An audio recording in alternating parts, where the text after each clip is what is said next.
2, 3 e... No fim de uma semana neste mundo em turbilhão, sentamo-nos à mesa para o dia de reflexão. Olá, bem-vindos a mais um dia de reflexão aqui na TSF. Eu sou a Maria Madalena Freire e comigo tenho Zé Pedro Silva, Maria Escaja e João Maria Joné. Esperemos que os meus caros estejam todos bem, eu sinto que estão, e sem mais demoras partimos para o café, que hoje temos um episódio recheado para os nossos ouvintes, com carros que são muito rápidos, um ministro que está em crise comunicacional, uma lei chumbada e debates curtos que demoram muito a chegar ao fim. Vamos então já a esse café. Expresso abatanado, curto cheio ou pingado, duplo com cheirinho, sem princípio escaldadinho. A Fórmula 1 vai voltar a Portugal, nomeadamente a Portimão, em 2027 e 2028. O anúncio foi feito pelo Ministro da Economia, pois a Ministra do Desporto deveria estar um pouco ocupada com as outras pastas que tem, que é a juventude, a cultura... Também é importante dizer que... Diga. Não é um desporto. Pronto. Mas já vamos às opiniões. Tu adoras sempre comprometer as minhas contextualizações.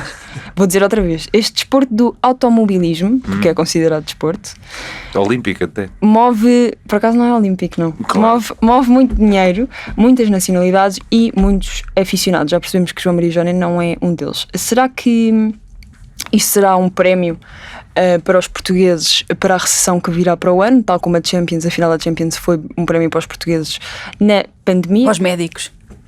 Mas ele também disse para o comportamento dos profissionais de saúde. Mas ele também disse para os portugueses e pelo seu comportamento e não sei o quê, termos batido com panelas à janela. Só saberemos quando lá chegarmos.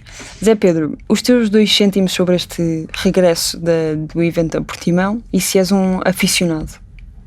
Primeiro tenho que dizer ao João Maria Joné que isto é um desporto e não é brincadeira nenhuma. Eles perdem não sei quantos quilos durante aquela prova toda, têm que resistir a forças destes tremendas, aquilo não é brincadeira nenhuma. Também, então política também é desporto. Não, absolutamente. Cansa um bocadinho. Eu na política tenho a ideia que eles engordam.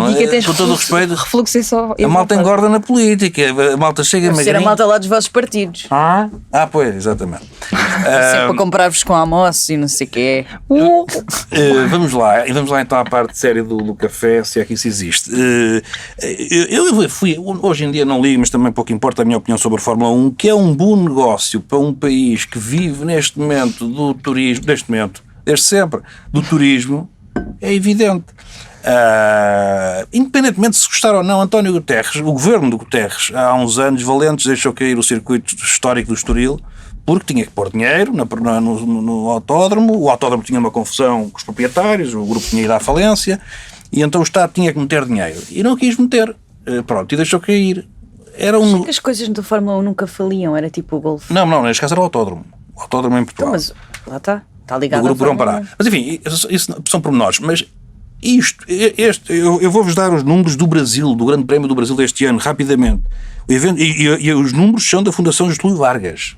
E com base também no que foi dito. Tu, quando vais tomar café com alguém, também levas números? Tipo, estás a ter uma coisa. É que não te esqueças. Eu até há pouco não costumo trazer números, eu odeio tudo. Era isso que eu ia dizer. Eu até há pouco tempo me ligava, mas vocês não estão exigentes. Eu estou mesmo contente, por acaso. Não, eu tive que ir aprender números. Diga lá. Repara, o evento gerou... Tiveste que ir aprender números? Tive que ir aprender números. O evento gerou 372 milhões de euros diretos e indiretos, mais 52 milhões de euros em tributos estaduais e municipais, porque enfim, há à cidade e ao Estado, vocês sabem. E o investimento de São Paulo, para que se tivesse realizado o Grande Prémio do Brasil, foi de 80 milhões no circuito. Por cada real, o retorno foi de 7,14. Isto são os dados da Fundação. Ou seja, é um bom negócio, quer dizer, gosto só não. E se nós vivemos do turismo, se é o nosso maior negócio, se é a galinha dos ovos de ouro, como é que se pode criticar uma coisa destas? E o povo está feliz e a bater palmas. E muito menos se deve criticar só porque eu não gosto de Fórmula 1. Quer dizer, se nós vamos fazer o que nós gostamos, somos 10 milhões, é difícil. Johnny, tenho a dizer que pode haver algumas pessoas desiludidas contigo por não teres feito campanha pelo Autódromo do Estoril, não é? Porque muita gente de Lisboa desejava que fosse mais perto o Grande Prémio. O Grande Prémio, é assim que se diz em português, fica um bocado feio. Grande Prémio. Grand Prix. Ou era algo que dispensavas para Cascais? Eu dispenso porque eu tenho assim uma visão estranha de prioridades, em que acho que o investimento do Estado se deve focar em coisas mais importantes para a vida das pessoas do que bater palmas a carros a passar muito rápido. É meio de Fórmula 1 este carro. Eu detesto Fórmula 1, detesto o conceito, tudo envolvido, mas isto não está envolvido na minha posição sobre se fosse um Mundial de Futebol eu era contra. Eu adoro futebol, como vocês sabem. Estás-te a exceder imenso. Eu sou contra, acho que esta coisa do retorno tem muito que se lhe diga. Sou contra esta corrida até ao fundo do poço que há na tentativa dos governos de atraírem coisas. E aqui até podemos juntar casos como a Web Summit, ou podemos mesmo juntar alguns momentos de atração de empresas. Eu lembro-me agora quando havia a coisa da segunda sede da Amazon e os municípios americanos estavam a tentar atrair a segunda sede da Amazon, chegou-se à conclusão que o nível de licitação para garantir que aquilo lá chegava já era tão alto que as cidades já estavam a perder dinheiro para trazer a Amazon. E isso acontece muito com as grandes competições desportivas também. Não digo que isto não possa, pelos números apresentados, tem retorno, e eu honestamente não tenho nada contra. Melhor, tenho coisas contra. Nomeadamente o desporto em si. Não, o desporto é-me indiferente. Há imensas coisas que eu não gosto e que se passam neste país, e eu não sou contra elas existirem só porque não gosto delas. E às vezes levanto algumas questões sobre se isso merece investimento público. Ainda ontem me abstive numa votação numa reunião de Câmara sobre um apoio de 30 mil euros à modalidade pickleball. Tenho alguma questão sobre se... Estou a importar isso para cá. Sim, tenho alguma questão se pickleball é uma coisa que eu quero que seja democratizada através de dinheiro público. Não sei o suficiente sobre pickleball e pronto. Mas não é por não gostar de pickleball. Tive que Gasta ir à internet. Gasta 60 mil É a um explicar o que é paddle o pickleball, para que eu não faço ideia. Já sei o que é isto. Sim, por mim eu É das posso- Karens e etc. Sim, posso jogar pickleball, mas pronto, escapa-me um bocadinho a utilidade E pública. passou o apoio? Passou, passa tudo. Com os votos favoráveis. Não é força de bloqueio. Com os votos favoráveis do PS e do Chega, sempre. Mas para terminar, Mas, para terminar, coisas que eu tenho contra. E aí, aqui puxando um bocadinho a brasa, a sardinha do Estoril. Pelo menos o Estoril é uma infraestrutura pública, da par pública, que está a cair de podre. Eu acho que o autódromo não tem condições, pela quantidade de casas que tem na envolvente, até pela própria da há infraestrutura. circuitos de rua na Fórmula 1. Sim, Mas estão a desistir disso. Não é uma. Não porque não é uma boa corrida, Não é porque uma não tens boa ultrapassagens, não necessariamente porque se Sim, preocupam com as pessoas. Mas as pessoas, eu preocupo-me com as pessoas. Sim. Portanto, a questão do ruído para mim é importante, mas não só. Acho que a infraestrutura em si tinha que ser muito modernizada para poder receber. Agora, a de Portimão também teve. E é uma infraestrutura privada. E o Estado pôs lá milhões de euros para atualizar uma infraestrutura privada e prepará-la para receber a Fórmula 1. Quando tem uma infraestrutura pública a cair de podre, que não usou, que é o caso do Estoril. Se era para receber a Fórmula 1, faria mais sentido que o investimento tivesse sido feito no Estoril do que em Portimão por esta razão. Pela razão do ruído, não, mas aí nesse caso é vender o Estoril e fazer outra coisa qualquer lá. Aliás, foi uma coisa um bocadinho humilhante para o meu ex-adversário e atual Presidente da Câmara anunciar a Fórmula 1 em Cascais durante a campanha, ter falado disso anteontem e de repente o governo do partido dele hoje veio dizer que sim senhora, que a Fórmula 1 volta a Portugal, mas é para ser em Portimão. Mas eu tinha sempre muito cuidado com esta coisa de usar o desporto como bandeira eleitoral. Eu acho que nós somos um país com muito mais experiência que o Euro 2004. Certo. Concordamos, isso é completamente diferente. E portanto, se calhar cuidado com estas promessas de grandes retornos. Eu sei que há sítios em que há retorno, mas na verdade o que tem acontecido na Fórmula 1 é que cada vez mais ela tem sido puxada para destinos em que não há bem democracias e É onde há mais dinheiro, não consegues competir com os países árabes. Exato, e há muito dinheiro para pagar a uma coisa por prestígio sem que ela nos dê necessariamente retorno, que é o que os países árabes fazem.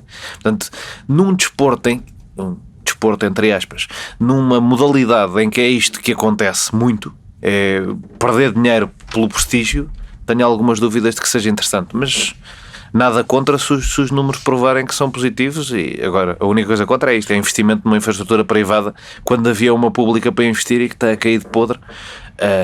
Mas se calhar é um bom mote para usarem para outra coisa, porque é muito metro quadrado num dos concelhos com o metro quadrado mais caro do país. O terreno é uma coisa. Em cima da Panha Longa e pronto, com um hotel abandonado, com... O hotel também deve ser da parte pública, porque aquilo fazia parte do Acho conjunto. que não, cada um privado, mas pronto, aquilo é uma coisa deprimente muito perto de Lisboa e que se calhar merecia a atenção do governo em vez de folclore. Maria Escaja, quem é que achas que corre mais rápido? Max Verstappen ou o governo a anunciar coisas triviais para o povo português se animar? Tu disseste que a minha pergunta era interessante. Eu não esperava que tivesse mesmo assim uma pergunta a sério. O governo corre mais rápido. Podemos dizer qualquer governo, na verdade. Qualquer um é vítima disto. É verdade. Olha, eu vou-vos contar, vou aproveitar este momento para vos contar uma curiosidade, já que a minha mãe não ouve este podcast, que é, eu por pouco não fui filha do Ayrton Senna. Porque a minha mãe jura a pé juntos. Não, calma, pera. Não, calma. Ixi, coitadinha. Minha mãe jura a pé juntos que o Ayrton Senna era o homem da vida dela e morreu sem saber. E uma vez no Estoril convidaram-na para ir dar uma volta à pista com ele. E Mas ela. porquê? Não sei. Ok. E ela não foi capaz. Não conseguiu. Disse que não conseguia, não foi. Portanto, eu podia ter sido filha do Ayrton. Ela estava lá com o meu pai, atenção. Mas nervos pelo carro ou Não, pelo homem. E há uma fotografia dela com o Ayrton Senna, mas está na máquina fotográfica de outras pessoas que lá estavam. E então a minha mãe nunca viu a sua fotografia com o Ayrton Senna. Portanto eu vou aproveitar este momento para deixar aqui o apelo. Se alguém tiver a fotografia da minha mãe com o Ayrton Senna, por favor enviem. O quão genial seria se alguém Porque tivesse. era incrível, mas ela acha que eram estrangeiros, que eram turistas Então dizem estrangeiros. inglês. Mas quem é que diz? Mas quem te diz? Anyone. Isto é ouvido em todo o mundo, atenção. Pois é. Pronto, e portanto é assim, vocês podiam estar aqui a fazer este podcast com a filha do Ayrton. Estou a gozar, se eu fosse filha do Ayrton Maria Senna, não estava aqui a fazer. Não estava aqui, estava. Nem se diz do bloco de Estava esquerda, a eu curtir acho. a vida. Não sabia Estava a do bloco de curtir a esquerda. vida noutro sítio qualquer. Estou a brincar. Estava aqui convosco, sim senhora. Mas Não pronto, eu estavas nada, por vai pouco, ter- por muito pouco não fui filha do Ayrton Senna. E com isso vamos todos marinar nesta ideia e vamos seguir para a reflexão. Vamos refletir. O Ministro da Educação teve umas declarações no dia de ontem, terça-feira, que passo a citar. Quando metemos pessoas que são basicamente todas de rendimentos mais baixos a beneficiar do serviço público, nós sabemos que esse serviço público se deteriora. Obrigada. Maria já quis completar. Ora, estavas a lutar com a palavra. Não, estava a ser poética. Ora, o caldo entornou-se por completo, porque à primeira escuta destas declarações não lhe ficaram muito bem, mas veio em sua defesa. Fernando Alexandre explicou à Antena 1 que, se recuarmos na sua intervenção, o ministro estava a falar com um estudante que foi bolseiro, que viveu numa residência e sabe bem que quando temos um serviço público onde apenas estão pessoas com rendimentos baixos e não têm voz, os gestores que são responsáveis por esses serviços não cuidam deles devidamente. E disse também, é totalmente falso que eu tenha dito que estudantes com rendimentos baixos degradam os serviços públicos, reiterou. Ora, o ministro disse, mas a intenção não estava lá, justifica.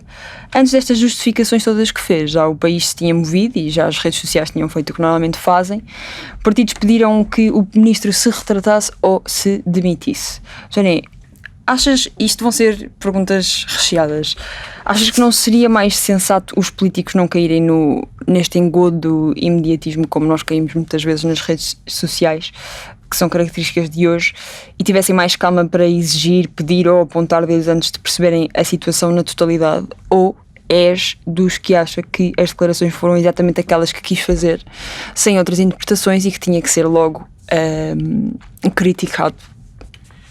Eu não acho essa segunda parte, obviamente, porque acho que o Fernando Alexandre tem um percurso público conhecido o suficiente, para mim, pelo menos, que é para a generalidade do país, não. Mas acho que também há muita má fé no meio disto tudo, para as pessoas não assumirem que ele está a dizer que os pobres são hooligans. Foi mal comunicado, é uma gafe, mas o próprio contexto da declaração é super importante. Termos um Ministro da Educação, e ainda mais num governo de direita, a fazer, que é importante que os serviços públicos, isso é uma coisa com que o Primeiro-Ministro não parece concordar e com que a Ministra da Saúde não parece concordar, mas é de facto, e se calhar o Ministro da Habitação também não, mas é de facto importante que os serviços públicos não sejam uma coisa só para quem não tem opção, e sejam uma coisa que é pensada para todos.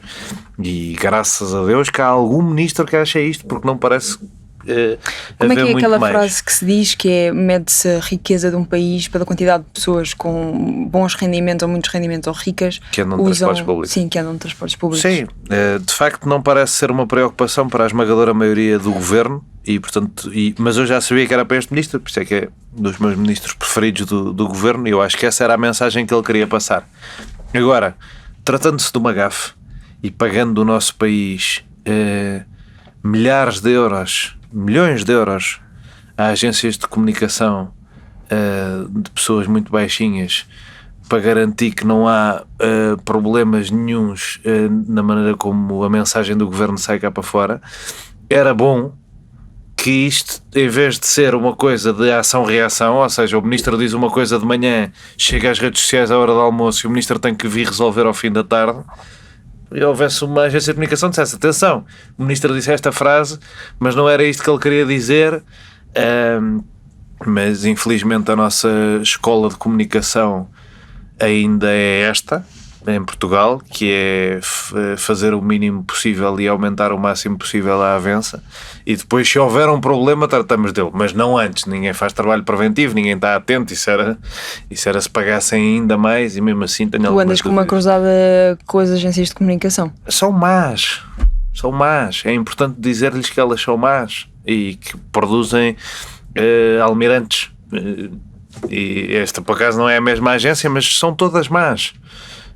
Não têm qualidade para o dinheiro dos contribuintes que absorvem. Isso incomoda-me um bocadinho.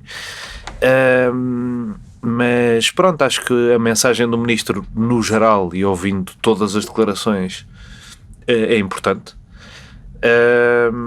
Acho que de facto as residências universitárias deviam ser uma coisa culturalmente mais promovida. Ele também se está a queixar disso, não é? Dos reitores não colaborarem, dos politécnicos não colaborarem, porque era bom as pessoas, havendo uma crise de habitação, se calhar contrapô-la com esta cultura de sair já logo com 18 anos, se calhar viver em residências, se calhar a maior abertura para dividir casas, porque enquanto não forem construídas mais casas, isto vai ser importante, e era bom que houvesse essa cultura, até porque nós estamos com uma cultura de emancipação péssima, não é? Nós estamos com uma média de saída de casa dos pais de 30 anos. Se o Estado pudesse fazer qualquer coisa logo aos 18 com as residências para melhorar isso, era bom, e acho que era disso que o ministro estava a falar, e isso é importante. A partir daí, se quiserem fazer processos de intenção e dizer que ele afinal é um monstro, eu estou aqui para conversar sobre isso. Maria, aquilo que o Johnny está a falar também sobre as agências de comunicação também traz um bocadinho ao debate que se poderia ter sobre essa situação, que é falarmos das qualificações que o ministro deve ou devia ter. Não só, já percebemos que em termos de comunicação este governo não é excelente, ao contrário do que acontecia, por exemplo, com António Costa, que tinha uma excelente comunicação. A meu ver, acho que António Costa era bom a comunicar pelo menos as suas intenções, e às vezes as suas não intenções, pelo menos não aconteceria este tipo de coisas só com António Costa a ser interlocutor e não com outra pessoa. Não, eu só olhei para ti porque foi uma das críticas que se fez grande ao governo António Costa, foi a comunicação. Tiveram exatamente o mesmo problema. Não concordo de todo com isso. Acho que se manteve lá, se o governo de António Costa se manteve lá, foi porque comunicava decentemente algumas coisas. O último pode não ser. Não se manteve. Teve desavenças. Zé Pedro, sim, durante 8 anos ou 9, sim. Certo, mas eu não estou a discordar de ti, estou a dizer que objetivamente foi uma das críticas que se fez, foi a comunicação, aliás. Eu não acho, não concordo. A comparar com este governo que não comunica, Tá bem, sim. Acho que há uma grande diferença, mas lá está, este é o debate que se pode ter. Por muito competente que seja um ministro em políticas públicas ou a ser fazedor, também tem que conciliar esta parte de saber explicar o que é que faz. Isto é o importante, e achas que é isto que estava por detrás do erro de ontem, ou se assumes que isto é um erro? Eu acho que este governo tem um grave problema de arrogância. Toda a gente tem uma postura muito arrogante e fala de uma forma muito arrogante. E achei o ministro muito arrogante ontem na sua justificação. Eu percebo que possa ter sido um lapso. A primeira vez que vi o vídeo, confesso que há muito tempo que não via uma coisa que me pareceu na altura tão classista como as declarações iniciais, ou os primeiros vídeos das declarações do ministro. Ouvi o retratamento, não confundir com a canção dos da Whistle. Ouvi o retratamento do ministro, achei muito arrogante e não fiquei totalmente convencida. Sendo que também acho que os serviços públicos devem ser feitos e devem ser estimados para toda a gente e não apenas para quem não tem outra opção. Fez-me alguma confusão também na declaração, quando o ministro falou à noite, a quantidade de vezes que disse porque essas pessoas não têm voz, Ora, ele está no governo. Se calhar também temos que falar sobre o problema que é as classes mais baixas não terem voz. E que se calhar há coisas que se podem fazer também em relação a isso. E há políticas públicas que se podem fazer para dar voz a essas pessoas. Ele estava-se a queixar dos colegas dele de governo, não é? Ou seja, ele, Ministro da Educação, está preocupado com os pobres, mas já percebeu que o resto dos ministros não está. Portanto, Mas se calhar estava a alertar os seus colegas para... Olha, estas pessoas não têm voz, têm que Se calhar estava a lembrar a Ministra do Trabalho que os pobres existem. Ou o Ministro da Saúde. Acho que muitos dos ministros Sim. podem ser lembrados. Ou o Ministro das Finanças. Os mais pobres existem. São tudo pessoas que não parecem muito lembrar-se disso. Mas tu achas que mesmo tendo o ministro esta opinião, achas que alguma vez seria a pouca inteligência de a dizer em público? É que também é isso que está em questão, não é? Não sei. Não sei. Não sei. Não conheço. Não... O Nuno Melo é ministro. Ajudando a Maria Escaja nesta resposta. É verdade. Vou falar deste em específico. Tratado do Atlético lá está. Foi uma coisa que foi dita. Não, o Nuno Melo não tenho dúvida que diria isso ou pior. Este ministro não o conheço o suficiente, não conheço o seu trabalho suficientemente bem para saber se diria uma coisa dessas, mesmo que eu pensasse, diria uma coisa dessas em público ou não. Eu admito que tenha sido uma gafe, mas que não ficou bem, não ficou, não é? E lá está, não fiquei totalmente convencida, mas por outro lado também acho que pessoas que têm esta opinião ainda têm algum pudor de a dar, apesar do racismo, as pessoas já não têm pudor, a homofobia também já não têm pudor, portanto, mas acho que pobres é next level. acho que na evolução das ainda coisas. Não estamos no ponto em que as pessoas são Esses assim são tão muitos. classistas. Ao contrário dos outros. Obviamente. O quê? Os pobres são muitos, ao contrário dos outros. É mais difícil bater. É discutível. Não, tens que ver que há uma substituição Há mais populacional, agora qualquer dia há mais imigrantes do que... Há mais pobres do que pessoas Pessoal, isto é racializadas em ironia. Portugal. Zé Pedro, há também outro Bem debate que se pode ter aqui e também eu acho que tem-se tido muito esta conversa pelo hábito que se tem tido na televisão de fazer fact-checking a seguir aos debates, por exemplo. Nesta era das fake news e deste fact-checking, que uma mentira, quando é solta e sem ser questionada ou desmentida na hora, ganha asas próprias, ou seja, por muito que se faça esse fact-check ou se contextualize a situação, já não há muito a remediar. Achas que pode ter sido o que aconteceu aqui e que os políticos, especialmente os que governam, devem ter em conta o que dizem, porque mesmo que depois desmintam, se retratem ou justifiquem, não vai ter tanto eco como a polémica inicial, e achas que aqui se calhar é o caso, não é? A coisa já espalhou-se antes de conseguir ser remediada. Eu acho que foi totalmente remediada e acho que o problema agora está na oposição, que é quem verdadeiramente comete aqui um escândalo. Ou seja, ontem à tarde parecia que Fernando Alexandre tinha dito... Mas quem é que é para ti a oposição? São os partidos à esquerda que vieram fazer algo que é inacreditável, não pensam, não ponderam, não refletem. A política está de redes sociais, é o imediatismo, tem que ir a correr postar, não é? Postar no Parlamento, não se posta só em redes sociais, vai para o Parlamento e posta-se no Parlamento, não é? Fazem aquelas figuras tristíssimas, não sabem o que estão a dizer, não, insisto, nem sequer há aquele respeito institucional. Eu, se fosse líder da bancada do Partido Socialista, como apareceu ontem a falar, eu até falava com os membros do governo antes falava com o governo. Nem que fosse com o ministro da Presidência. Isso é fofinho. Eu acho que repara, andamos, já tenho dito aqui isto várias vezes, andamos em guerra. Isto é uma guerra, é um jogo. Isto não se está a trabalhar pelo país, está-se na luta pelo poder. Então, ele disse isto, então bora lá para o microfone. E o que fizeram acabou por ser uma coisa verdadeiramente... olha, eu não gosto muito de adjetivar, porque aliás é o que se faz nestas ocasiões, não é? Adjetivaram imensas declarações do ministro, mas de facto não tem qualificação possível. Mas achas que um político da oposição, como estás a dizer, ganhava agora ao pedir desculpa ou retratar-se também depois de ser justificado? Ou achas que passa pelos espinhos da chuva? Vão já fazer outra logo a seguir. Isto é uma questão, repara, isto tem que se mudar a postura, não é? Isto não foi um erro ontem, tem que se mudar a postura na política, quer dizer, o líder da bancada do PS ontem fez aquelas declarações onde chegava mesmo a pedir a demissão do ministro caso não se retratasse e não pedisse desculpas, já publicou qualquer coisa às 5h da manhã, um texto cheio de erros e gralhas, onde insiste e volta. Quem é que é o líder da bancada? Não me estou a lembrar. Eurico Brilhante Dias. É o Eurico, não é? Eu não me lembrava disto. Ele no que escreveu recupera temas em que o ministro também tinha razão, como foi o caso da Universidade do Porto.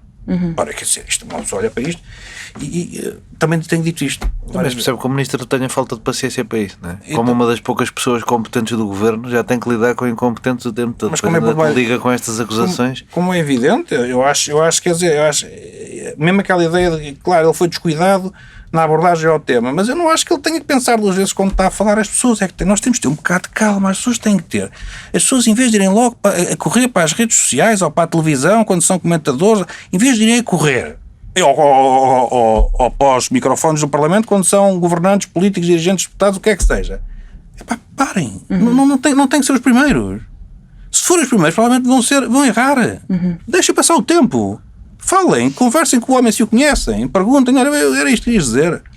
Quer dizer, isto está frenético, as pessoas vão correr logo dizer repugnante. Também não dá para estar toda a gente a ligar ao ministro. Não, está bem, mas do nosso lado o que nós temos. Olha, eu recebi ontem o vídeo. Aquilo pareceu-me de facto estranho. Ainda há bocado vos disse, ando em festas de crianças nas escolas, deixei aquilo passar às 8 da noite e fui ouvir o discurso do homem. Toda a gente anda em festas de crianças nas escolas, mas estás a trabalhar. Mas estás a dizer, há bocado, antes do podcast começar, tivemos uma conversa que existe muito scroll entre as 6 da tarde e as 8 da noite. Certo. Foi literalmente nessa hora. Mas antes da pessoa dar a sua opinião, ouça! Certo. Vá ouvir! Sabes que hoje em dia é uma pessoa que está assim. E vá ouvir tudo! A partir do momento em que se ouvia, era logo evidente. O ministro às vezes diz porque as coisas não são cuidadas.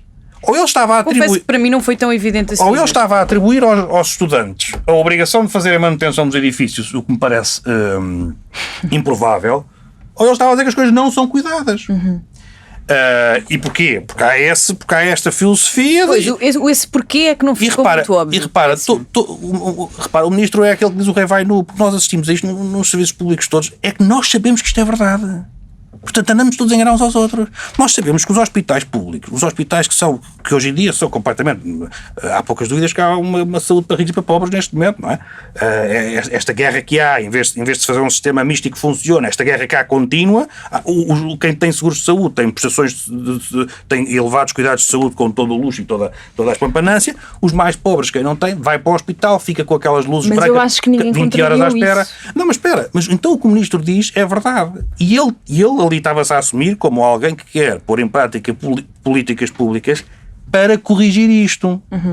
Mas ninguém contrariou isso. Eu acho na que cabeça. o que foi desinterpretado foi a culpa de quem é que era a culpa das coisas se degradarem. Porque a maneira como ele construiu a frase ou comunicou dava a entender que a culpa é dos pobres era quando de quem, vão do utilizador e não de quem da tutela. Eu sei o que disse o estudo da OCDE há uns tempos sobre o nosso país. E este homem hoje está impressionante. Ele traz números, ele traz estudos. Nós temos que encarar a realidade. O que o estudo da OCDE disse. Nós temos um problema muito sério na interpretação de frases, textos curtos. É verdade. Eu não acredito. Acho que era na interpretação de textos, ponto. Eu não acredito. Atenção. Os curtos não é fácil. Imagina, nós só conseguimos compreender textos muito longos, os curtos é que são. Às vezes parece. E eu faço parte do estudo da OCDE, porque eu também, quando não vejo um boneco, também desisto, não é? Quer dizer, nem me ponho aqui um desenho, uma coisa cheio de letras. Mas a questão é mesmo esta. Eu não concebo a ideia de governantes. Mas quem diz governantes diz também no espaço mediático da opinião pública e tudo isso, que tínhamos que estar a falar para acéfalos. Mas agora tenho que estar a explicar cada coisa que se diz. Desculpa. Mas foi mal dito. Não, desculpa. Ou seja, aquilo não era. É preciso ter cuidado com o que se diz. Não, a maldade está. Repara. A maldade. A maldade está em quem. Oi! Pega no telefone e vai correr para o estar. Essa é que é a maldade. Então, não, repara, o que é primeiro? É maldito ou maldicência? O que é que nasce primeiro? Porque é que nós, quando ouvimos uma coisa que nos parece estranha... Primeiro nasce o maldito. Tu ainda há bocado disseste bem. Achas que o ministro, mesmo que achasse aquilo, não teria a inteligência para o evitar dizer em público? Certo. Então esse devia ser o primeiro pensamento e devíamos levar a uma segunda apreciação. Isto também mostra o quanto as pessoas esperam deste governo, não é? Que ninguém este governo é tão mau que ninguém questionou. É mais ou menos inquestionável. Eu até acho que ele teve bastante benefício da dúvida para aquilo que disse. Eu acho que é um bocado tosca a maneira como é dito. Eu acho que isso é inquestionável. É, porque está num contexto de uma resposta, mas o tosco é a descontextualização. Mas o que eu acho que também não seria de esquecer, e que é importante os políticos também dizerem as coisas como elas são, até para se resolverem os problemas, é que a pobreza produz comportamentos antissociais, não é? A pobreza é um estado que nós queremos combater também Não é só porque Claro. dá fome e é desagradável em termos de aquecimento central. É porque também esse desconforto produz comportamentos Por antissociais. isso quero acabar com os Faz-se bairros. procurar soluções que não são Claro. as ideais para Como- uma vida em sociedade. Como o sim. crime, como o vandalismo. Isso são coisas mais comuns nos meios mais pobres, porque a pobreza é uma coisa que produz comportamentos Mas estás a ver, tu dizes E isso por e isso agora pegam nisso e como é óbvio. Mas isso é que não pode ser. É isso que eu estou a dizer. Mas Tem que isso haver a não é a mesma coragem de coisa. dizer isto e dizer que nós queremos combater a pobreza também por isto. Porque os bairros sociais também estão degradados porque se passam estas coisas. Não, e não podes fazer a Porque há autocensura crime. de não dizer o que tu acabaste de dizer, e que é um facto, não é? E que se alguém descontextualizar vai ser mal interpretado, nós não podemos deixar que isto vença. Ou seja, Claro. é que as coisas têm que ser E ditas. quando nós nos impedimos de dizer isto, que autocensura. eu sou a favor de combater a pobreza também porque a pobreza gera comportamentos antissociais. Eu sou a favor de combater a ignorância, a iliteracia, também porque ela gera comportamentos antissociais. Isso separa, nós permitirmos dizer isto, separa-nos dos chegas desta vida. Que em vez de dizerem isto é por causa da pobreza, escolhem uma coisa lateral que não tem tanta proximidade com a razão pela qual a questão acontece do que a pobreza, como a raça, como outra coisa qualquer, como a origem nacional, e dizem não, estas pessoas são criminosas porque isto. Não, acima de tudo, as pessoas, quando têm mais propensão para cometerem crimes, quando têm mais propensão para terem vários comportamentos antissociais, é por causa da exclusão social que a pobreza cria. E portanto, se nós queremos dizer estes gajos do Chega não têm razão, também temos que estar à vontade para dizer a pobreza é um problema estrutural gigantesco deste país que leva a que os serviços públicos piorem. Mas de facto depois também há toda a teoria, que é importante falar e que é ótimo que seja conhecimento público geral, que é os serviços para pobres são serviços pobres. Porque os pobres participam menos da vida política, têm menos voz na sociedade e, portanto, não se podem queixar e não têm a agência política para reclamar que as pessoas de classe média, por exemplo, têm. Isso é a democracia burguesa, como diz muita malta no Bloco de Esquerda. Mas é um facto. Mas repara, a forma como o Johnny acabou de frasear tudo isto não tem nada a ver com a forma que o ministro o fez ontem. Sim, mas eu também Se sou ele agora mais político do que o ministro, não é? Certo. O ministro é um... Se houvesse agora um clipe do Johnny, naquela parte que tu disseste, se agora alguém pegasse nisto, não sei o quê, não descontextualizava, porque ele disse uma frase Mas nós estamos aqui com isto acontece porque isto e portanto isto. Mas nós estamos aqui a falar do que o ministro disse. O ministro não estava numa conferência sobre as causas da pobreza e o destino da pobreza. Mas o ministro tem que ter mais cuidado, que não pode, quer dizer, tem que ter cuidado. Ele não é uma pessoa num podcast a falar. Maria, é um ministro. Eu concordo contigo. Agora a pergunta que eu faço é... Há responsabilidades inerentes ao cargo e acho que uma delas é não criar problemas de comunicação que possam ser tão ofensivos como. Eu concordo contigo. Agora a pergunta que eu te faço é: e as pessoas não têm que ter cuidado? Ou seja, o ministro tem que ter cuidado. Os ministros, quem fala, tem que ter cuidado com o que diz. E eu pergunto: e as pessoas não têm que ter cuidado com o que ouvem e com o que leem? Mas é diferente. É porque devem ter. Esta é a origem da muitas não têm, desinformação. e já se sabe que muitas não têm, mas as pessoas não têm todas um cargo público e não fazem parte de um governo. Eu imputo mais responsabilidade. Eu imputo mais responsabilidade a quem está num governo do que a quem está em casa a ouvir Então, agora estava a dizer, vamos pôr os governos e a opinião pública e tudo isso, o espaço mediático, a falar para crianças de 5 anos. E eu não consigo considerar essa ideia. Não, Zé, desculpa, há uma margem entre não dizer os pobres estragam as coisas e se falar para crianças de 5 anos, não é? Há todo um leque de coisas, formas que podem ser ditas. Tu estás a tornar isto, estás-me a dizer que as únicas opções são falar como o ministro falou ontem ou falar para crianças de 5 anos. Há um meio termo, Não há um meio termo, é que aquilo foi descontextualizado. Se tu ouvires toda a resposta, tu percebes. Eu ouvi e não fiquei assim tão certa por isso. O meu ponto é, nós temos que exigir que a sociedade faça uma coisa, porque este é o problema das fake news, da desinformação, das demagogias, do populismo, e portanto, se eu vou pôr as pessoas a falar devagarinho e a fazer desenho... Lá está, mas há um leque de opções entre uma coisa e outra. Tem que haver sentido... Tem que haver espírito crítico. Se a pessoa ouve aquelas declarações e se ela faça pelo menos o favor à sociedade de tentar perceber tudo antes do comentário. Mas portanto tu estás a dizer que a responsabilidade de 10 milhões é a mesma do que um, mas são 10 milhões? Então não somos 10 milhões? Não, mas foram 10 milhões que acharam isto. Eu não tenho essa ideia. Mas tu estás a dizer. Ao final do Certo, dia mas estava esclarecido. Certo, mas eu acho que o que a Maria disse mais importante disso. Desculpa, Não, deixa estar, já esquece. Mas o que eu acho que a Maria disse mais importante, e aí não há defesa possível para o ministro, porque é verdade, é que o ministro está a dizer uma coisa que é, que é da teoria, que ele é um académico e é da teoria, Sim. que é os pobres têm piores serviços públicos. E isso vai bater sempre mal. Dissesse ele da maneira como dissesse, e pode ser sempre criticável, Claro. por quem diga, Certo. peço desculpa, mas você é o ministro. Não pode dizer isso. Não, faça alguma coisa sobre isso. Não é? Sim, mas é que ele naquele momento estava a tentar fazer qualquer coisa. Estava a tentar fazer qualquer coisa, claro. Podemos acabar o assunto e Já me perdi, e para o entretanto, outro. mas- Pois, este interrompe. Eu acho que é fundamental as pessoas... Tem que haver espírito crítico, as pessoas têm que parar para pensar, têm que largar o comentário imediato nas redes, como digo, até políticos, até Certo, governantes. mas tu não controlas o que é que as pessoas fazem, não é? Tu não consegues controlar que uma população inteira vá ter pensamento crítico, ou devia, que lá está, convém educares as pessoas, mas tu não controlas, ou seja, tu controlas como é que tu te expressas. E o ministro, eu acho que tem mais responsabilidade na forma do que se expressa do que tu, por exemplo. Mas ele, no conjunto das afirmações, é o que eu digo, no conjunto das afirmações, percebia-se. Para ti. Há um certo... Não, Tu percebias, não, eu volto a repetir pela Mas isso terceira é no vez, certo. não fica... Mas isso é no certo. No certo é que leva... Não no fiquei certo, convencida. No certo, o certo é que leva ao engano. E depois do certo, do engano, vão os comentários. Nós tivemos aqui há umas semanas a discutir a questão do Presidente da República quando foi operado, não é? Que sentaram-se... cardumes de comentadores naquele momento a dizer que era a Casa Civil numa precipitação total e completa. E ontem foi a mesma coisa. Eu confesso, eu não vi Quer quase nada. Estava na Assembleia Municipal quando saiu essa notícia. Recebi um vídeo num grupo do WhatsApp que foi tudo o que eu vi. Não vi comentários, não vi redes sociais, não vi nada. O que o ministro disse, os partidos à esquerda E depois ouvi as declarações do ministro e achei muito arrogante a forma como ele falou e não fiquei Deixa-me convencida. Eu, formada em comunicação, tive uma disciplina que era Sistémica e Modelos de Informação.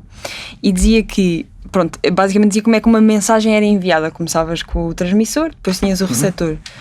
Se o transmissor começa já com ruído, é inevitável que vá haver mais ruído no meio. A sociedade está à procura do ruído em tudo. Tu dizes bom dia, bom dia, já quero está. chegar, 11h30. Eu percebo isso, eu percebo exatamente isso, por causa mas disso, quando nós já, estamos então a falar imagina das quartas-feiras quando já vem a com coisas. ruído. Então imagina quando já vem com ruído, porque já vinha com ruído. Mas qual foi o ruído? Se tu ouvis... Porque ele Foi disse mal, maldito. ele disse Foi mal. maldito. Ele disse mal. Se era Se não aquilo que ele tivesse queria. dito mal, não dava para fazer um clipe farming daquilo. Yeah.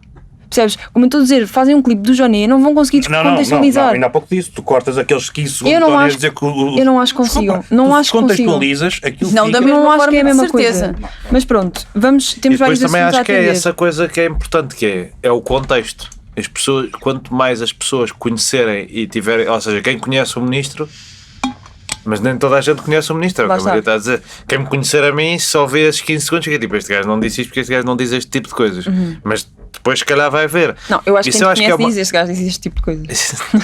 isto é daquelas coisas de que se calhar nunca se vai evitar na comunicação política. Agora, eu acho que o que me cansa mais é o PS aproveitou esta crise, eu acho que esta mini crise comunicacional, eu acho que bem. Eu tenho ideia que isto lhes deu mais força do que o contrário. Achas que ficou bem? Acho que sim, acho que porque depois a explicação já é depois e tu não podes estar a explicar, não é? Mas eu acho que era bom alguém, em alguma fase, largar a metralhadora. Tipo, porque se o PS passou anos no governo a queixar-se que os ministros eram descontextualizados e que não E sei que o se quê. pediam demissões por tudo e por nada. Exato. Não podia voltar para a oposição com esta postura, ainda por cima aproveitando o facto de já não ser líder da oposição, ou seja, o facto de ser terceiro partido. Portanto, podia deixar essa postura para o Chega, ter uma postura diferente e ver o que é que acontecia. Portanto, não adoro esta lógica meio o ministro tem que se demitir porque eu ouvi um clipezinho. Como é que tu achas que isto Mas eu acho ficou bem? mas Pá? Nem o livro temos que caiu mesmo nessa fazer os comentários precipitação. finais. Eu acho que isto corre bem para toda a gente que faz isto, infelizmente. É daquelas coisas que é má, mas que eu acho que corre bem para quem faz. Era o que eu estava a dizer há bocado. Uma mentira, quando se difunde, é muito difícil tu desmentir. O desmentido não vai ter a mesma Eu atração. percebo o que tu dizes, mas essa questão aqui não há uma questão de mentira, não é? Ou seja, aqui há uma questão de interpretação e isso aí nem sequer pode ser. Não, mas as pessoas mentiram a sexualizado, dizer não o é? ministro disse que os pobres tragam tudo. É Olha, isso que eu estou a dizer. Eu só tenho aqui uma tremenda ironia. é que este discurso devia ter sido feito pelos partidos que o consideraram repugnante. E eu, como apreciador de ironias, achei isto maravilhoso. Nessa nota, vamos passar a outra coisa maravilhosa que alguns consideram maravilhosa, outros nem tanto, que é o Tribunal Constitucional chumbou 4 normas da Lei da Nacionalidade e também considerou inconstitucional a norma acessória inscrita no Código Penal que impunha a perda de nacionalidade para quem tenha sido condenado em tribunal. Os 11 juízes do TC entenda-se por Tribunal Constitucional, foram unânimes em declarar inconstitucionais 3 normas da nova versão da lei e votaram largamente contra uma 4ª norma, com apenas um voto vencido. O TC concluiu que certas partes da lei violam princípios constitucionais fundamentais, incluindo a proporcionalidade, a determinabilidade das normas e a proteção da confiança legítima dos cidadãos. Exemplos de normas vetadas, isto para os nossos ouvintes compreenderem o que é que nós estamos a falar. Restrições automáticas ao acesso à cidadania para pessoas com condenações apenas elevadas, sem possibilidade de avaliação individual adequada, disposições que eliminavam a consolidação da nacionalidade em casos de fraude sem critérios claros, violando o princípio de segurança jurídica, regras que condicionam pedidos pendentes à data da residência ou outro requisito que prejudica as expectativas legítimas dos cidadãos. A revisão da Lei da Nacionalidade tinha sido aprovada no Parlamento, com o apoio do PSD e outros partidos de direita, ou extrema-direita. Com a declaração da inconstitucionalidade, o diploma precisa de regressar à Assembleia da República para ser reformulado de acordo com as exigências constitucionais, ou para que a Assembleia tente, se possível, acomodar a decisão do TC Maria. Muitos falam, depois desta decisão do Tribunal Constitucional, sobre a politização do mesmo nesta decisão e noutras que já vem tido a ter, mas sendo que foram unânimes, podemos concluir ou que todos têm a mesma ideologia ou que não se verifica essa tendência. O que é que tu achas? Eu acho que podemos também concluir que existe uma Constituição que o Tribunal Constitucional tem que fazer cumprir e que neste caso a Constituição é clara e ainda temos uma Constituição que nos salva e que nos protege das ideias radicais da extrema-direita na qual este governo gosta de embarcar. Eu sempre fui contra estas alterações à lei da nacionalidade. Acho que tem coisas quase criminosas. Por exemplo, já falámos aqui, a questão do reagrupamento familiar, que é bastante importante mesmo para a inclusão das pessoas na sociedade, através dos filhos que vão à escola, que aprendem a língua, que se integram, que ajudam à integração na sociedade, não é? Falámos aqui várias vezes sobre que é muito melhor e muito mais sustentável ter uma família do que ter só o homem que vem trabalhar e que está circunscrito a um círculo social muito pequeno e com todos os problemas que isso tem. Portanto, eu acho que este chumbo da lei da nacionalidade mostra que há uma Constituição que nos protege, que eu acho que nem sempre é cumprida, mas que neste caso foi, e mostra que o PSD e o CDS, não é? A AD, o governo devia começar a pensar que embarcar nestas cruzadas da extrema-direita e tentar ser mais fascista que o facho não é uma grande ideia e não lhes corre bem. Eu achei isto tudo vergonhoso desde o início, a forma como o governo fez isto, a forma como embarcou nesta narrativa que não era, quer dizer, que não, nem se coaduna com a social-democracia que o PSD diz estar na sua gênese. Quer dizer, o PSD embarcou numa narrativa da extrema-direita e correu mal, e ainda bem que correu mal. E espero que, agora que este diploma volta à Assembleia, espero que tenham juízo e acabem com isto, acabem com estas alterações à lei da nacionalidade. É o meu desejo. Zé Pedro, tu achas que este chumbo vai empurrar inevitavelmente ou dar ainda mais força à tal revisão constitucional que muitos partidos querem fazer, nomeadamente os partidos da direita, e que têm a legitimidade para o fazer? Não sei se é necessário. Ou seja, já que temos que cumprir a Constituição para que esta lei passe, então vamos aqui rever a Constituição. Não tem que ser uma revisão constitucional nestes casos, porque isto também é uma interpretação dos juízes, não é? E os juízes mudam. Unânime. Não deixa, às vezes por maioria. E neste caso houve decisões por maioria. Repara, e como digo, não tem que implicar uma revisão constitucional, até porque aqui nem sei muito bem o que é que se poderia rever na Constituição, porque isto são interpretações de princípios, nomeadamente, por exemplo, o da igualdade. Ora, não há forma, a menos que pusesse uma norma na Constituição que fosse responder concretamente a uma lei que tentou fazer, que o Parlamento tentou fazer. Portanto, eu acho que aqui é um caso, concordo que são, como já ouvi dizer não sei quem, que são as instituições a funcionar, as instituições democráticas deste país. São de facto, não é? Portanto, houve um partido que perdeu a fiscalização da constitucionalidade e o Tribunal tem este resultado. Eu discordo da leitura, o Tribunal Constitucional também faz uma leitura política. Aliás, estamos sempre no campo da interpretação e, como digo, neste caso, os princípios. Eu acho que há aqui, quer dizer... Tu consideras a Constituição política, certo? Constituição política, como assim? Ou seja, a Constituição é um documento político. Claro, e a interpretação é um documento jurídico, não é? Mas com uma base política e a interpretação que é feita das normas, e por isso existe o Tribunal Constitucional, se não existia, se não era matemática, se não era inteligência artificial, metia-se no computador e saía o resultado. Há uma interpretação que é feita.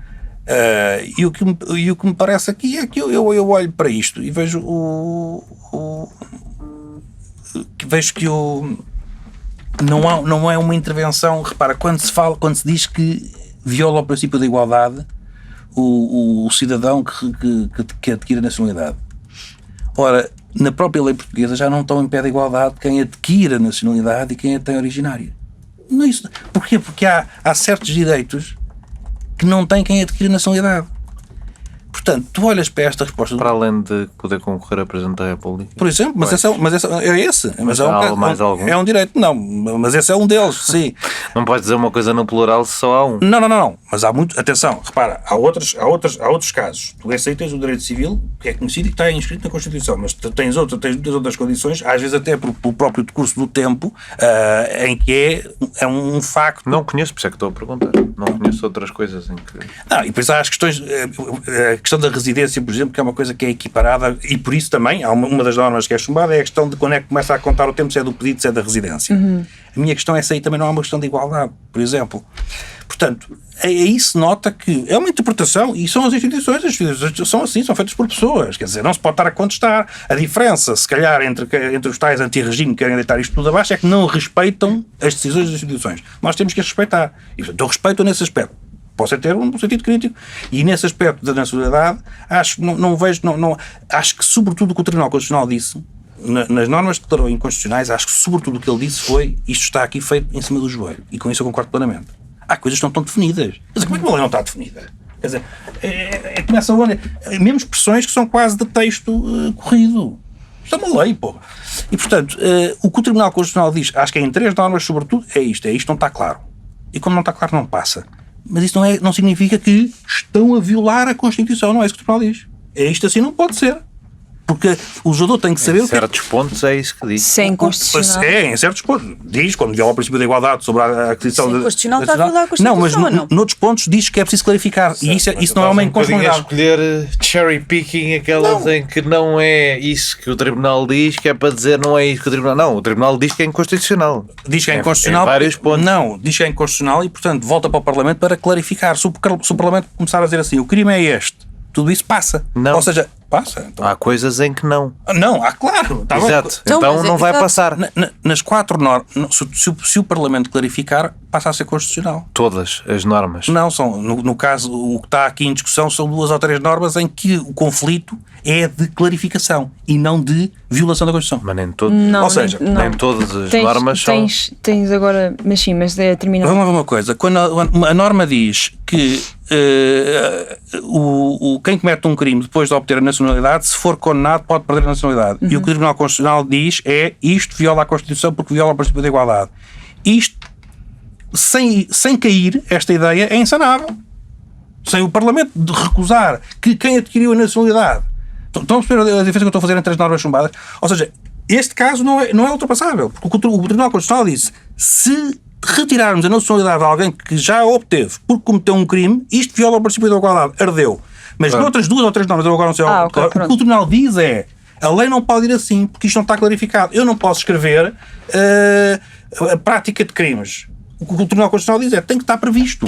Pronto, e o que eu digo é: nesses pontos vai ser mais fácil para o Parlamento, porque basta que discriminem e que a lei seja clara. Pronto. Mas não há uma violação de um princípio da Constituição. Mas a coisa, como tu estavas a dizer, era que a lei só precisava de clarificações. Não, Mas- em certas normas. Em certas normas. Foram chumbadas 4, salvo erro. 4 ou 5. Sim, 4. 4. Portanto, nas 4, há esta que é a mais séria, que é a viola ao princípio da igualdade, e nas outras duas há um pedido de clarificação, e na quarta não me recordo. Mas quer dizer, eu acho que isto funciona mesmo assim. Eu acho que na parte da retirada da nacionalidade a quem comete crimes, acho que existindo uma clarificação. A minha crítica, estou aqui um bocado confuso nesta ideia, mas a minha crítica é o Tribunal Constitucional dizer que há a violação do princípio de igualdade quando se trata de forma diferente quem adquire a nacionalidade posteriormente ou quem a adquiriu originalmente. Eu não consigo concordar com isto porque há diferenças a todos os níveis. E se nós pusermos isto noutro ponto, se nós não estivermos a falar, como com certeza muita gente está, do Bangladesh, do indiano, da imigração pobre, se estivermos a falar em Abramovich, se calhar as pessoas já concordam. Se uma pessoa disser que quem adquire... E repara, quantos vistos golos nós temos aí de malta cheia de papel que só queria ter a nacionalidade portuguesa para obter cidadania europeia. Mas deixa-me pensar, Johnny, Mas deixa-me só dizer isto. temos outro assunto para falar Mas se nós ainda. pensarmos nisto, se calhar já nos faz sentido. Se calhar já nos faz sentido que quem obteve a nacionalidade portuguesa para ter a cidadania europeia, para fazer lavagem de dinheiro, se calhar aí já vamos dizer, se calhar faz sentido. Portanto, não podemos ver isto como uma perseguição, que é feita por muitos, uma perseguição aos imigrantes pobres, mas um problema que o país também pode ter com os vistos gold. A respeito disto, Johnny, tu falaste aqui num episódio em que nós abordámos a lei da nacionalidade que não conseguirias perceber isto, portugueses de primeira e portugueses de segunda, não é? Quem nasce é português, mas depois quem obtém a nacionalidade deixa de ser tão português assim, por qualquer coisa que faça deixa de Há o muita ser. gente que nasce em Portugal e não obtém à nascença a nacionalidade portuguesa, apesar de nunca ter vivido noutro sítio. Achas que este tipo de coisas que a lei prevê, mas que agora foi chumbada, achas que o PSD e o Chega vão ceder em alguma coisa, sendo que são os dois que principalmente passam a lei para voltar ao Marcelo e para voltar ao Marcelo? Pronto, já não sabemos se é o Marcelo que vai lá estar, mas... Em princípio não, mas o que me preocupa aqui é que isto seja mais um catalisador para a revisão constitucional da direita parlamentar. Pois... E que a Iniciativa Liberal, que é um partido que já, lá está, um bocadinho como o PSD, foi um bocadinho mais rápido do que o PSD. O PSD ainda durou mais ou menos 10 anos a ser um partido realmente social-democrata. A Iniciativa Liberal demorou mais ou menos 4 a ser um partido liberal, depois fartou-se. Tem que mudar o nome para CDS-B ou CDS bom ou novo CDS, uma coisa assim no branding. CDS sem Nuno Melo. No tipo de branding que a direita desse tipo nos habituou. CDSB, tipo Basta Coimbra chamar B. em Partido Popular, já se chamou, não é? Sim, já sim. teve essa fase. Exato. A cor está lá. Qual Partido Popular? Aí ele já teve a fase do Partido Popular? Ai não, estava a confundir com o CDS e tens razão. Não, mas podem chamar Partido vezes Popular que eles... acontece. É que aí ele teve a fase de Uma pessoa é por movimento de certo, apoio António Costa, Primeiro-Ministro. Acho que isso é que eles já não podem voltar. Mas sim, o catalisador para a revisão. Um partido liberal, em princípio, não estaria confortável com esta lei em nenhuma das suas provisões, não é só uma nem outra, mas a Iniciativa Liberal não é um partido liberal, é um partido conservador que quer menos impostos. Isso, pronto, pode até ser um partido libertário de direita, um paleoconservador, mas um partido liberal não é. Um partido liberal não quer aumentar as barreiras à imigração. E um partido libertário também não, por isso é que eu também usei aqui o paleoconservador. Paleoconservador, para quem não sabe, é só a ideia do conservador que gostava do nível de regras que havia no Paleolítico. É uma coisa um bocadinho a brincar, mas sobre o estado de natureza.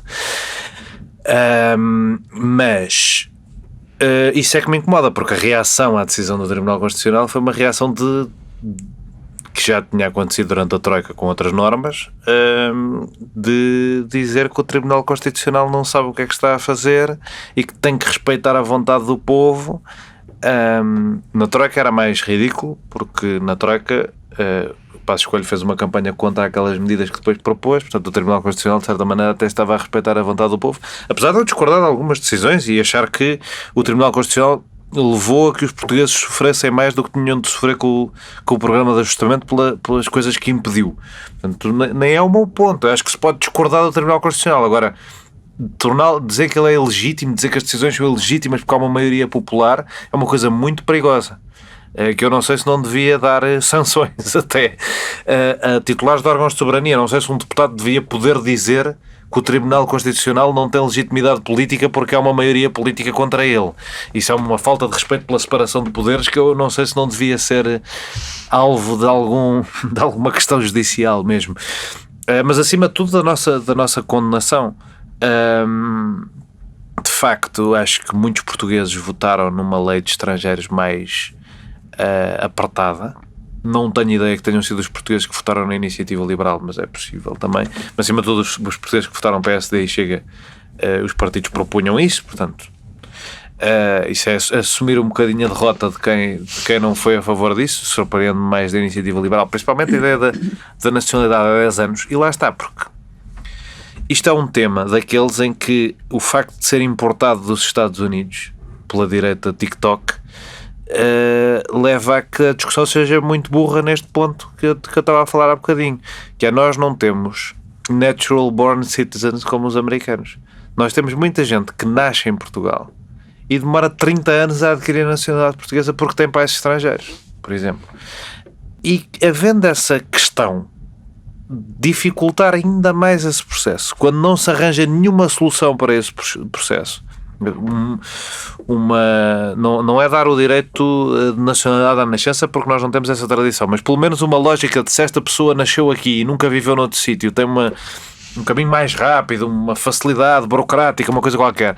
Ao não se prever isso na lei, ou se está previsto na lei, também não vou fingir que sou especialista em lei de imigração, se está previsto na lei, garantir que o cumprimento é reforçado, uma coisa qualquer. Esse tema não interessa aos nossos patrioteiros de pacotilha. Porque o que está a interessar é tirar, não é de dar a mais. Exatamente. E se a questão que o Zé Pedro levanta é interessante, aqui volto aos argumentos do que eu acho que é a soberania do Parlamento. O Parlamento decidiu que se podia comprar a nacionalidade portuguesa num certo momento. Se deixar de decidir isso, deixa de poder acontecer isso daqui para a frente. Mas não se pode andar a retirar a nacionalidade portuguesa. A nacionalidade portuguesa, como ela existe, não pode ser pensada por casos particulares destes. Porque isto é deitar fora o conceito de nacionalidade, deitar fora o bebé com a água do banho, deitar fora o conceito de nacionalidade porque ele foi abastardado uma vez. Abastardá-lo ainda mais. É a mesma coisa de dizer que não pode haver habitação pública porque 5 ou 6 pessoas a estragam quando lá não é pela parte que se transforma o conceito do todo. Não é? O conceito do todo de que a nacionalidade é uma inclusão na comunidade política da qual nós já não nos separamos a partir do momento em que a fazemos, ou não nos separamos a não ser que resignemos à mesma. Eu acho que é de manter, mesmo que haja maçãs podres na nossa árvore da nacionalidade. E obviamente o Abramovich é um bom exemplo disso. É daquelas coisas, a partir do momento em que há comunidade política, está fechado. Para mim é assim, mas é um valor para as pessoas podem ser. Agora vou ter que fazer uma pergunta como se fosse a Madalena, mas eu não estou a perceber se tu, relativamente ao princípio da igualdade que foi invocado, porque esse é o ponto para depois sim alguns partidos virem dizer temos que rever isto tudo. Mas eu gostava de saber se concordas ou não com essa questão do princípio da igualdade. Concordo, porque acho que apesar das maçãs podres, somos todos iguais como cidadãos. Mas os direitos não são iguais, apesar de serem curtos, há diferenças, ou seja, a lei já prevê. Mas eu não sou a favor. Estás-me a perguntar se eu sou a favor. A única diferença que eu conheço, que é da Presidência da República, eu não sou a favor dela. Não, mas há mais, pá. Altos cargos militares não podem aceder a altos cargos militares. Então tu repara, mas lá está, esse é um perigo mesmo, e outros cargos de segurança também do Estado. É um impedimento. Ok, mas independentemente de ser a favor ou não, a questão é que eu posso perceber isso. A partir do momento em que a lei prevê isso, é esse o meu ponto. Claro. Ou seja, o Tribunal Constitucional abre um bocado a mão a esta discussão de temos que mudar estes juízos ou mudar a Constituição, porque faz uma invocação do princípio da igualdade que eu olho para aquilo e digo basta haver uma. Não há só uma, basta haver uma. Acho que é completamente razoável, sendo eu contra essa distinção, mas acho que é completamente razoável tu, enquanto legislador e enquanto órgão judicial, olhares para uma lei e dizeres não é a mesma coisa eu tirar a nacionalidade a alguém, tem um acrescente de gravidade diferente de eu impedir alguém de ser Presidente da República. Percebo, mas isso é um juízo político e esse é que é o ponto. Mas a igualdade é um valor político. Sabes uma coisa, eu agora imagina que o Chega faz um pedido de fiscalização sucessiva da constitucionalidade do impedimento de alguém ser Presidente da República. Eu, na minha opinião, o Tribunal, perante aquela norma, devia declará-la inconstitucional. Uma norma que existe desde sempre. Eu concordo. Pronto. Mas eu acho... o princípio da igualdade. Eu concordo, mas acho que também há uma uma apreciação perfeitamente válida de dizer, olha, há aqui diferenças de grau, e isso existe na interpretação Se jurídica. quisermos ir às presidenciais, temos que terminar agora. Pode ser? Mais alguma coisa? Vamos então. Aqui vão ter que ser curtos. Um Eu, bocadinho por causa breves. das presenciais, esqueci-me que ia dizer uma coisa, que é o que a Maria Escaja disse sobre a lei da nacionalidade no início foi exatamente igual ao que o Coutrinho disse ontem. No debate. A Maria não estava à espera desta Alguém projeção. ponham lado a lado, Que é- irmãos gêmeos. Que é aquela coisa do. Separados à Foi mesmo a nascença. mesma frase. De isto não pode, o Parlamento não pode manter isto assim. Se isto foi mandado para trás pelos. Foi a mesma coisa. Se isto foi mandado para trás pelos juízes, isto não pode continuar como está. Tipo, Acabámos de descobrir que Coutinho de Figueiredo também é um filho perdido de Ayrton Senna. Oh, se calhar. não tem idade. Ora bem, continuamos com a nossa reflexão. Aqui vamos ter que ser um pouco breves e continuamos também com os debates presidenciais. Estamos perto do seu fim, mas a campanha oficial ainda nem sequer começou. Vai-se meter o Natal, o Ano Novo, e toda a gente aí sabe, toda a gente sabe que aí nada acontece, nada existe. Tivemos Incluindo dia de reflexão, se calhar. Desculpa, Sim, o Ayrton incluindo Senna teria reflexão. que ter sido pai com 1 ano para ser pai do Pois. Coutinho de Figueiredo. Era complicado. Pena. Tu tens. Pois, sou quase um ano. Ok. Tivemos nesta semana confrontos de amigos de almoço, como Ventura e Gouveia e Mel. Tivemos confrontos também de candidatos próximos em termos percentuais, como António José Seguro e Coutinho de Figueiredo. As sondagens continuam a assombrar Zé Pedro, por simplesmente existirem, e diria que já não é o único. Os resultados têm dado o primeiro lugar a André Ventura, mas alegam que está em empate técnico com Marcos Mendes, em segundo lugar, e Gouveia e Mel em terceiro lugar. Segue-se António José Seguro, que pede o voto da esquerda sem dizer que o é, acompanhado de Coutinho de Figueiredo, que quer que os jovens convençam os avós a votar nele. Depois temos percentagens um pouco mínimas para Catarina Martins, António Filipe e Jorge Pinto. Uma coisa é certa, quase certa, vão estar todos no boletim de voto, porque já entregaram todas as assinaturas ao Tribunal Constitucional. Acho que agora o Tribunal tem só que dizer tipo, está tudo fixe.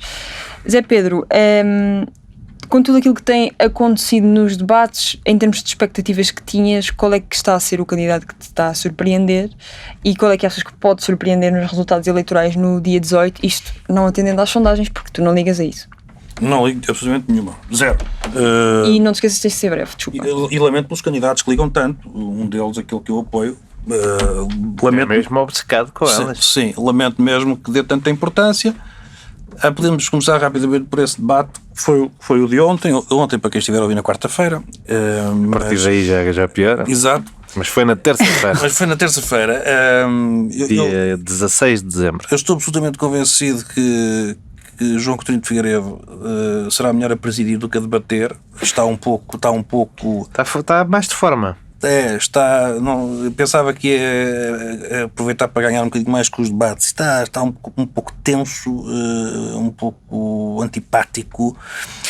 Mas se formos ao sumo do debate, se deixarmos esta espuma e centrarmos ali na entranha do debate, e foi um dos casos ontem com António José Seguro, percebe-se as diferenças dele. Por isso é que eu digo que pode ser muito melhor a presidir do que a debater, porque se percebe as diferenças dele, alguém que tem de facto uma visão para o país.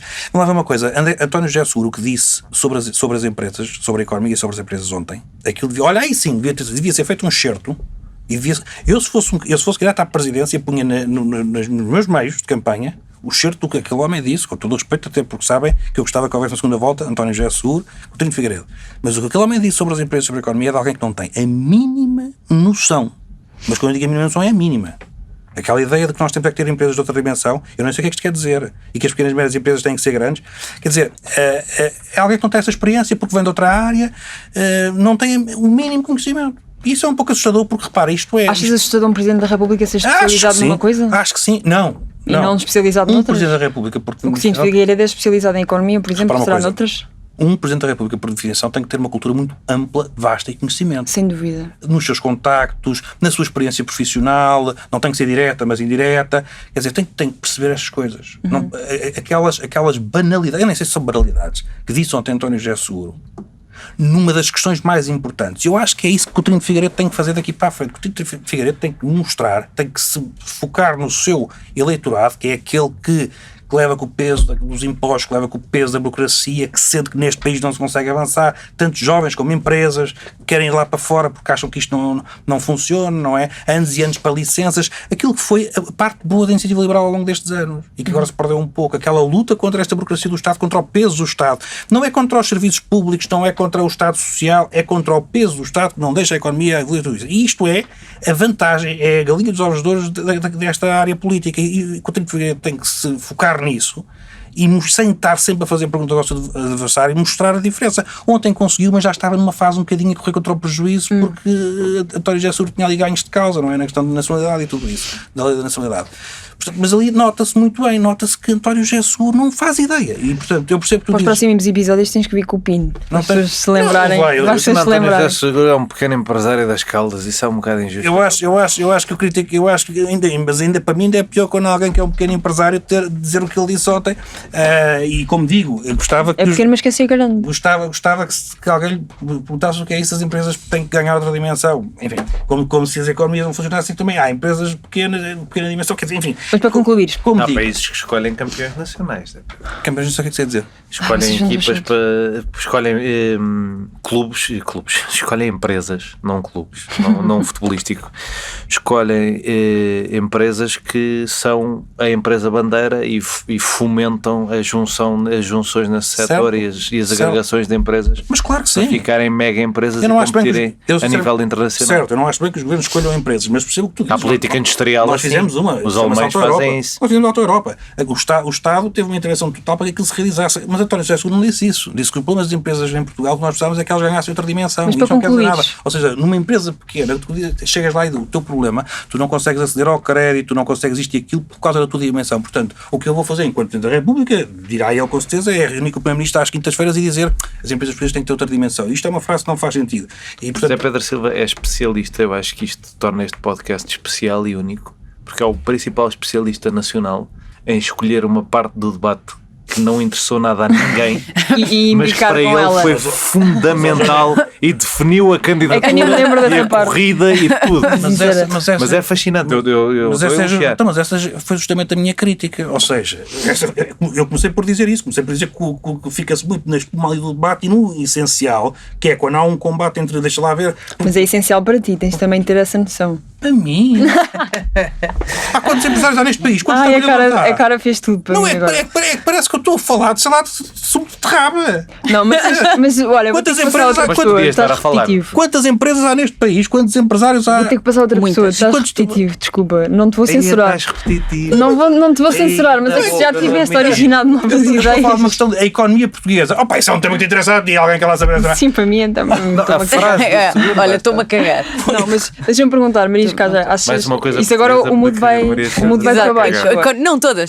Vamos mencionar. lá vai este Hoje, certo. hoje é a economia. Estás-te a rir, mas o mundo agora vai ficar pesado para ti. Que é, sentes que esta será uma eleição, desculpa. Vais-te a rir, mas agora vais A lá. nossa moderadora, agora nesta coisa. Tu estás aborrecido, eu estou-me a rir, mas já vou deixar de me rir. Sim, mas levas uma bordoada. Já estás-te a rir, já vamos. Sendo que os debates estão a chegar ao fim, sentes que esta será uma eleição que a esquerda irá inevitavelmente perder? Mas eu digo isto desde o início, Pronto, isso não pronto. ficou pesado para mim. Mas eu quero sempre- só ouvir a dizer eu outra desde o início que acho que esta eleição está perdida para a esquerda à partida. Sendo que não consideras António José Seguro disputa- esquerda, certo? Não. Mas vou considerar para este efeito. Também, ok. também o incluo. Desde o início que eu acho que esta eleição é entre Gouveia Melo e Marcos Mendes. Então e o outro senhor? Porque eu nunca achei que foi. Eu não acho. Então também estás contra as Eu sondagens? como confesso que acredito ainda que o povo português não irá dar todo esse espaço e todo esse protagonismo a André Ventura. Aquele que já deu 23%. Eu acredito, eu acredito, desculpa, posso acreditar, posso ser Pode. lírica, posso Pode. estar a ser lírica, mas é assim. Mas é só Eu sempre achei que acreditar numa coisa que já é sempre tipo achei o Pai que Natal, mas apareceu-te à porta. esta eleição era entre os dois candidatos anunciados que estão em campanha há anos, muito antes de anunciarem as suas candidaturas. Marcos Mendes está na televisão todas as semanas, tal como estava Marcelo Rebelo de Sousa, e o Almirante teve um hype enorme que, entretanto, desinsuflou um pouco porque Falou. falou. E é fraco. Falou e esticulou Falou as e é sobrancelhas. fraco. Que as Mas sobrancelhas eu metem sempre medo, achei, pá. eu sempre achei que Fracasso de costas mesmo. esta eleição não seria para a esquerda, e acho que isso é óbvio. Portanto, dia 18 inevitavelmente te irás estar com um copo de vinho, mas não pelas boas razões, é isso. Eu qualquer noite eleitoral é uma boa desculpa. Assim, repara, eu não preciso de grandes justificações, grandes copo de desculpas para um copo de vinho. Ou 2 ou 3. Mais um momento de cultura portuguesa de Maria Escada. Johnny, achas que é... Já terminaste, desculpa. Já. Com, vês? Brevidade, seriedade e uma ideia resumida. E eu ainda tenho mais uma coisa Não tens porque já Nós temos já onde estamos a estar. esticar o nosso. Não é? Já, Nós já. temos antes. Não, Estes siga, senhores siga, também Johnny, têm com estes coisas. resultados das sondagens, parece de certo uma segunda volta com a presença de André Ventura, ao contrário de Maria Escaja? Não, porque eu sei interpretar sondagens de maneiras que não olho para senhor em primeiro e digo, pronto, vai ganhar. Aquilo tem uma coisa. Não olho para a senhora em primeiro. E aquilo tem uma coisa que é uma margem de erro e tal, e isso, portanto, o que as sondagens nos estão a dizer é o que para nós também é evidente, mas pronto, é o que se instalou no país, e as sondagens são o retrato do que se instalou no país, não é? Que há 3 pessoas com ligeira probabilidade superior de passar à segunda volta, 2 pessoas com probabilidade inferior e 3 pessoas que não servem para nada. E pronto, e isso foi uma coisa, vendo os debates, é mais ou menos isto, é a conclusão que uma pessoa chega. Portanto, Mas não. há uma sondagem interessante que contraponde com o primeiro lugar, entre aspas, de André Ventura, que é qual é o candidato que tem mais perfil presidencial, e o André Ventura aparece tipo em 5º lugar. Mas portanto, isso é o normal. contraste. E o que as sondagens de segunda volta nos dizem também é o que nós sabemos. E pronto, as pessoas do Chega, neste sentido, têm algum jeito para custar dinheiro aos contribuintes e fazer-nos perder tempo.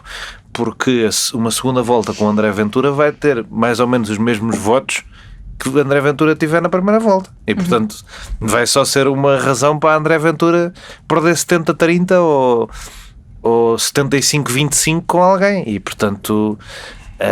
se calhar com essa mania toda de falta de paciência para a democracia, André Ventura podia dizer que não disputa a segunda volta porque pronto, não quer perder o tempo dos portugueses, se calhar é melhor. Ou então também de repente fica como o Zé Pedro, ao contrário de todas estas vezes em que insufla os números dele nas sondagens e diz que não acredita em sondagens e que vai ganhar de certeza, e depois perde 75-25.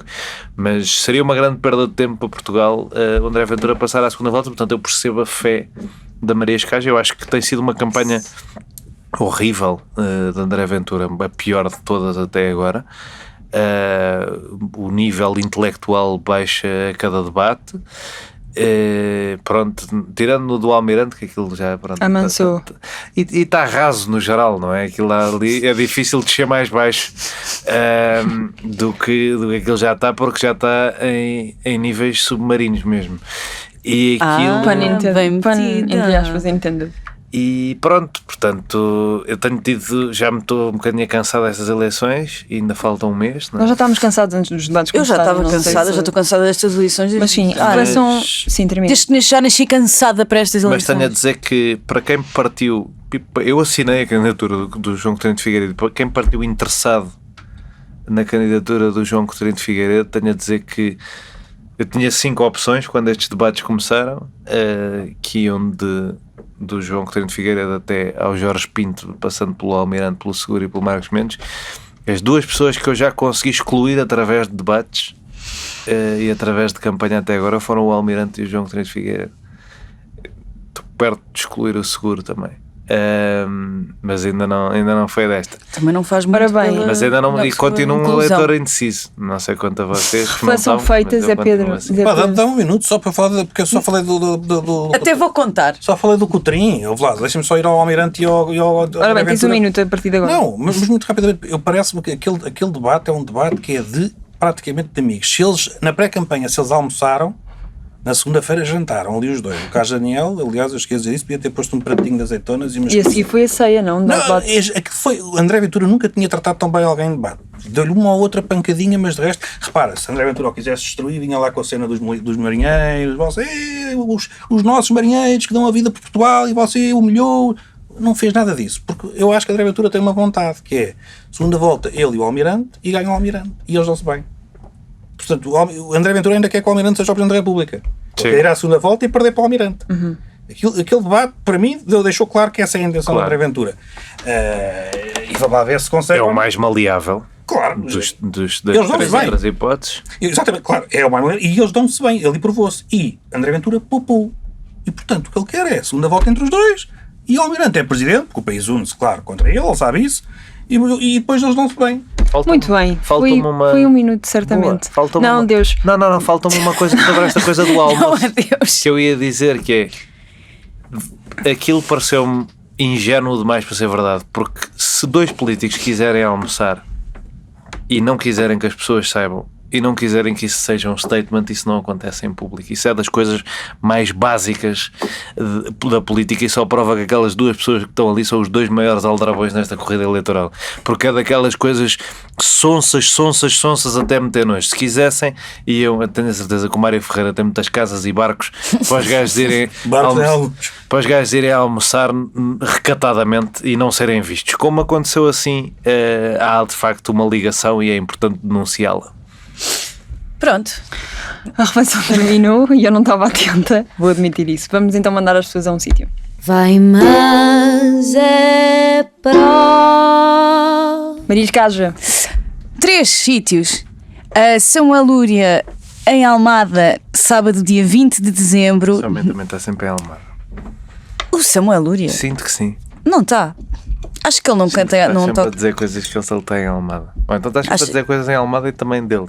E misturas na minha cabeça. Estou a honrar o nosso ex-moderador, não é? É verdade. Exato. O nosso ex-moderador, não sei se tem mão nisto, mas Tenho de certeza. deve ter, só pode. Ele Só pode ter. está na Passa cultura. Ele está na tudo o que se passa em Almada tem mão de José Paiva.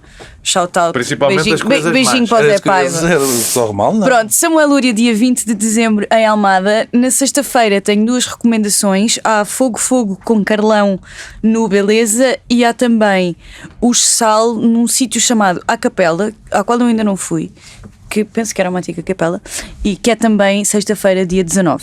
E pronto, acabei. Zé Pedro Silva. Muito rapidamente, há um documentário na Netflix sobre os 100 anos da revista New Yorker. Para quem gosta destas coisas da imprensa, do jornalismo e da revista, Odeio. não podes escolher. Um documentário muitíssimo bem feito que eu gostei muito de ver e, portanto, é a minha recomendação. João Maria Joné. Eu vou recomendar um livro que vou apresentar esta semana, que é um plano ferroviário para Portugal do deputado Frederico Francisco, ex-secretário de Estado das Infraestruturas. Vou apresentar às 6h30 da tarde na FNAC do Cascais Shopping. Quando? Abracinho, de sexta-feira, dia 19 de dezembro. Não apanhou o Sporting amanhã. Abracinho para os nossos amigos. Estava preocupada contigo. Abracinho para os nossos amigos da FNAC.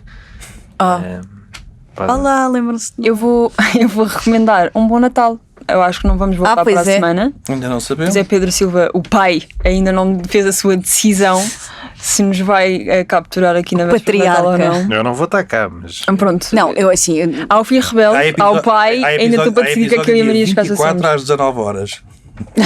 Vai ser às 19 horas. Não, eu por mim gravamos mesmo às 8. Exato. Às 20. À 24 às meia-noite, 20. meia-noite do dia 25. Mas desejo muitos sonhos, muitas fatias douradas, muito peru, muito bacalhau. Não sei o que mais comem também. Coisas vegetarianas, certamente, que eu agora não sei. Olha, este ano vou comer caril, vê lá. Caril. O meu pai e o meu avô quiseram inovar. Pronto, Não sei o que é que se vai Não sei se passar. não perdes a Vamos nacionalidade. obrigada Caril por nos de gambas. terem ouvido e visto. Até para Até Até um dia. Até um dia. até para a outra. Até para o ano. Para mim, até para o ano. Até um dia. Até para o ano. Pronto. 1, 2, 3 e. No fim de uma semana neste mundo em turbilhão, sentamos